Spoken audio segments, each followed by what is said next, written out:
27वीं आईनी तरमीम की वफाकी काबीना से मंजूरी। मुसव्विदा मंजर आम पर आईनी अदालत के क़याम की तजवीज़।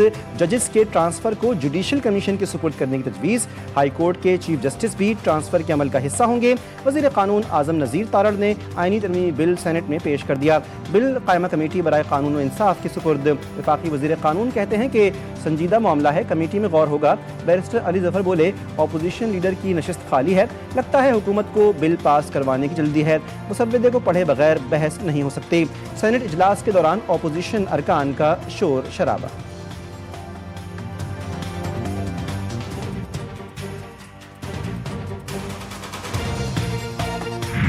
आ जाएंगे। आर्मी चीफ जो हैं वो चीफ ऑफ डिफेंस फोर्सेस होंगे। The chief of naval staff और चीफ ऑफ एयर स्टाफ की अपॉइंटमेंट भी उसी तरह वज़ीर आज़म की एडवाइस पे हुआ करेगी। Where the federal government promotes a member of armed forces to the rank of field marshal, marshal of air force and admiral of fleet, such officer shall retain the rank privileges and remain in uniform for life.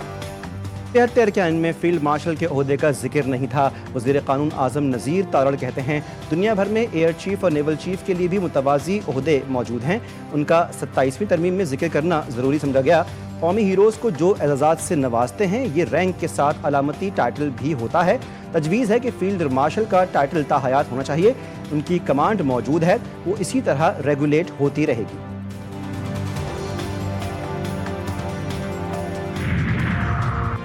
Article 243 में तरमीम। Chairman joint chief of staff committee का ओहदा खत्म। Army chief को chief of defence forces का इजाफी ओहदा दिया गया। फील्ड मार्शल को कौमी हीरो का दर्जा देने और ताहयात मराद देने की तजवीज़। 27वीं आईनी तरमीम बिल 2025 का मुसव्विदा सामने आ गया। 48 आर्टिकल्स में मुख्तलिफ तरामीम शामिल। फेडरल कॉन्स्टिट्यूशनल कोर्ट के क़याम की तजवीज़। सुप्रीम कोर्ट से अलहदा नई विफाक आईनी अदालत कायम करने की शिक। चीफ जस्टिस वफाकी आईनी अदालत की मुद्दत मुलाजमत 3 साल मुकर्रर। वफाकी आईनी अदालत के जज 68 बरस की उम्र में रिटायर होंगे। आईनी अदालत को वफाक और सूबों के दरमियान तनाज़ात सुनने का इख्तियार होगा। वफाकी आईनी अदालत और सुप्रीम कोर्ट के फैसले एक दूसरे पर लाजिम नहीं होंगे।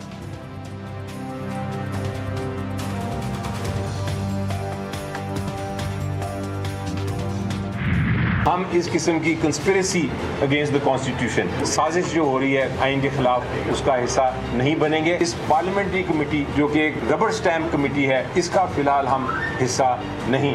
आया ड्राफ्ट तो हमने कहा सेनेट चेयरमैन को कि बजाय इसके कि आप इसको एक पार्लियामेंट्री कमेटी में भेजें जहां सिर्फ 8-10 लोग होंगे, 15 लोग होंगे, आप पूरी की पूरी सेनेट की जो सेनेट है उसको एक कमेटी समझ के और ये एक प्रोसेस को आगे चलाने की बात की थी हमने।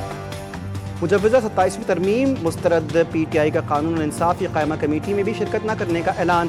बैरिस्टर अली ज़फ़र ने मीडिया से गुफ्तगू में मौक़िफ़ इख्तियार किया कि हम रबड़ स्टैंप नहीं बल्कि करोड़ों लोगों की नुमाइंदगी कर रहे हैं।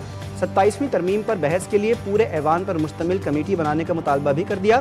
सेनेटर अल्लामा राजा नासिर अब्बास ने सेनेट सेशन में सवाल किया कि जिन तरमीम को अवाम की हिमायत हासिल ना हो, वो इसे कैसे पूरा कर सकते हैं। 27वीं तरमीम आइन को मुतनाज़ बना देगी। आइन को मुतनाज़ बनाना एक बड़ा जुर्म है। लेकिन अफसोस के साथ कहना पड़ता है कि 26वीं यानी तरमीम किस तरह से इस पार्लियामेंट के अंदर, जनाब चेयरमैन साहब आप खुद अपनी आंखों से देखा और सुना भी है, कैसे लोगों को राजी किया गया। और ये 26वीं यानी तरमीम इसने क्या किया, आइन को मुतनाज़ बना दिया। सदर के बाद वज़ीर-ए-आज़म को भी फौजदारी मुकदमात से इस्तिस्ना की तरमीम पेश। तरमीम के तहत आइन के आर्टिकल 248 में सदर के साथ लफ्ज़ वज़ीर-ए-आज़म भी शामिल कर लिया जाएगा। तरमीम की मंजूरी के बाद वज़ीर-ए-आज़म के खिलाफ भी दौरान मुद्दत फौजदारी मुकदमात में कार्रवाई नहीं हो सकेगी। मुसव्विदे में सदर मुमलिकत को मुद्दत सदारत ख़त्म होने के बाद भी इस्तिस्ना देने की तजवीज़ शामिल है। सदर मुमलिकत की तहत गिरफ्तारी का कोई अदालती रिकॉर्ड ऑर्डर नहीं दे सकेगी।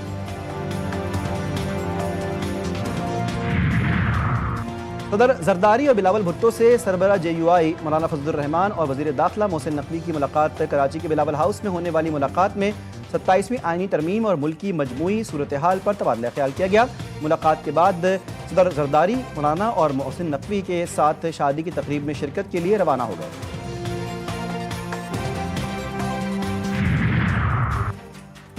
अपोजिशन इत्तेहाद का मुजव्वज़ा 27वीं आईनी तरमीम के खिलाफ मुल्क गीर तहरीक चलाने का ऐलान। सरबरा अपोजिशन इत्तेहाद महमूद खान अचकजई के मुताबिक अवाम को कोई तस्लीम नहीं कर रहा, लिहाजा हम अवाम के पास जा रहे हैं। अवाम भी पूछते रहे कि कब तहरीक की इब्तिदा होनी है। जिस तरह ये आइन की बुनियादों को हिला रहे हैं, तहरीक के सिवा कोई चारा नहीं। आज रात 8:30 बजे से हमारी मुल्क गिर तहरीक शुरू हो जाएगी।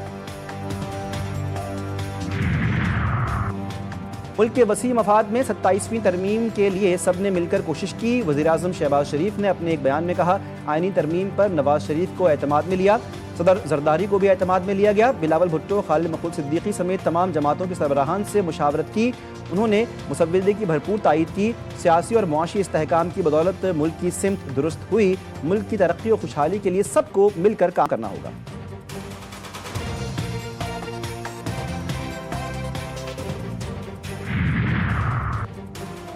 27वीं आईनी तरमीम के 80% निकात पर मुशावरत मुकम्मल, 20% भी हल कर लेंगे। जजेस की तकर्री से मुताल्लिक़ आर्टिकल 175 तक मुशावरत मुकम्मल हो चुकी। उम्मीद है कि इत्तेफाक राय से कानून साजी होगी। अक्सरियत का फैसला हतमी समझा जाएगा। मुश्तरका कायमा कमेटी बराए कानून व इंसाफ के इजलास में चेयरमैन फारूक एच नाइक का कहना है कि पीपल्स पार्टी ने कोई फैसला नहीं किया। कमेटी के अंदर आईनी तरमीम का फैसला होगा। बिलावल भुट्टो ने 243 का ऐलान किया। जंग में हमेशा आर्मी फ्रंट लाइन पर होती है, इसीलिए ये फैसला किया गया। JUI का सेनेट और कौमी असम्बली की कायमा कमेटी बराए कानून और इंसाफ की मुश्तरका कमेटी का बॉयकॉट। JUI रहनुमा आलिया कामरान ने कहा कि उन्हें कहा गया था कि आज मुसव्विदे को पास नहीं करेंगे। 26वीं तरमीम में जो तहफ़्फ़ुज़ात थे, इन शिकों को 27वीं तरमीम में लाया गया। हमारे 243 पर तहफ़्फ़ुज़ात हैं। जजेस वाले मामले पर भी हमारे तहफ़्फ़ुज़ात हैं। पगड़ी किसकी भारी होगी, आईनी अदालत के जज की या सुप्रीम कोर्ट के जज की? क्या कौमी असम्बली इतनी गैर अहम है कि वहाँ बिल पेश किए बगैर ही कायमा कमेटी से मंजूर करवाया गया? 27वीं तरमीम पर तहफ़्फ़ुज़ात दूर करने के लिए वज़ीर-ए-आज़म शहबाज शरीफ ने इत्तेहादी जमातों के सेनेटर्स को आज इशाइये पर मदऊ कर लिया।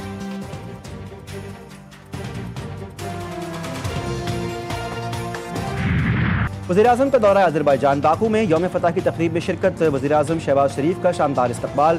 दोनों मुल्कों के तराने बजाए गए। अज़रबैजान के यौम फ़तह की परेड। वज़ीर-ए-आज़म शहबाज शरीफ ने अज़रबैजान के सदर के साथ मुआयना किया। पाक फ़ौज के खुसूसी दस्ते की भी यौम फ़तह की परेड में शिरकत। JF-17 थंडर तैयारों का फ्लाई पास्ट।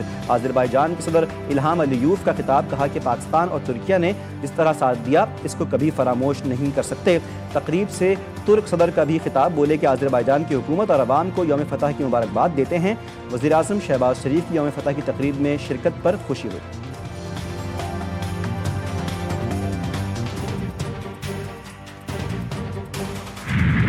कराची समेत सिंध भर में डेंगू की वार जारी। गुज़श्ता 24 घंटों में मज़ीद 2266 अफराद डेंगू का शिकार हुए। मुतासरा अफराद की रवां माह की तादाद 5701 हो गई। कराची से 589 नए डेंगू केसेस रिपोर्ट हुए। कराची में डेंगू और मलेरिया के साथ वायरल इन्फेक्शन का भी हमला। मौसम की तब्दीली से शहरी मुतासर। अस्पतालों में मरीजों का रश। मरीज नज़ला ज़ुकाम और खांसी की शिकायत के साथ आ रहे हैं। सरगोधा में नून लीगी रुकने कौमी असम्बली की तेज़ रफ्तार कार मोटरसाइकिल सवारों पर चढ़ दौड़ी। एक बच्चा जाँ बहक, 4 जख्मी। क्वीन रोड के करीब नून लीगी MNA इरम हामिद हमीद की कार में उसका बेटा अहमद हमीद मौजूद था। बेकाबू कार तले कुचलकर 6 साला बच्चा अरशद जाँ बहक, उसकी बहन खदीजा, दादा गुलाम मोहम्मद, फुपी शगुफ्ता बीबी और एक नामालूम साइकिल सवार शदीद जख्मी हुए। पुलिस ने MNA के बेटे को हिरासत में ले लिया।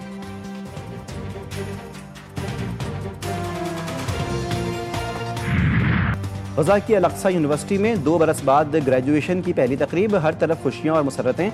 तलबा का अपने फ़ारिग़ व तहसील होने का जश्न। इसराइल की वहशियाना जारहियत ने अल-अक़सा यूनिवर्सिटी को, जो कभी गहवारा थी इल्म अदब का, इस आला तालीमी मरकज़ में भी उजाड़ दिया। तलबा ने जश्न मनाकर साबित कर दिया कि उनके हौसले अज़्म और मुस्तक़बिल की उम्मीद आज भी ज़िंदा है। जंग के दौरान 150 तलबा ने अपनी तालीम मुकम्मल की। तलबा के चेहरे पर फ़ख्र और खुशी के जज्बात नुमाया थे। मुफ़क्किर पाकिस्तान शायर मशरिक़ डॉक्टर अल्लामा इकबाल ने अपनी शायरी और फ़िक्र के ज़रिए अपना पैगाम दुनिया भर में पहुँचाया। शायर मशरिक़ का 148वां यौम पैदाइश आज पूरे मिली जोश और जज्बे से मनाया जा रहा है। मरकज़ी तकरीब लाहौर में मज़ार इकबाल पर होगी, जहाँ गार्ड्स की तकरीब होगी। अल्लामा इकबाल के यौम पैदाइश पर अल्लामा की जाए पैदाइश इकबाल मंजिल को खूबसूरती से सजाया गया।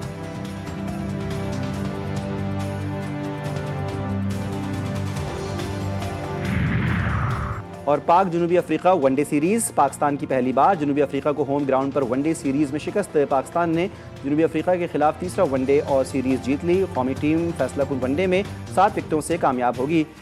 जनूबी अफ्रीका पहले खेलते हुए 143 रन पर आउट हो गई थी।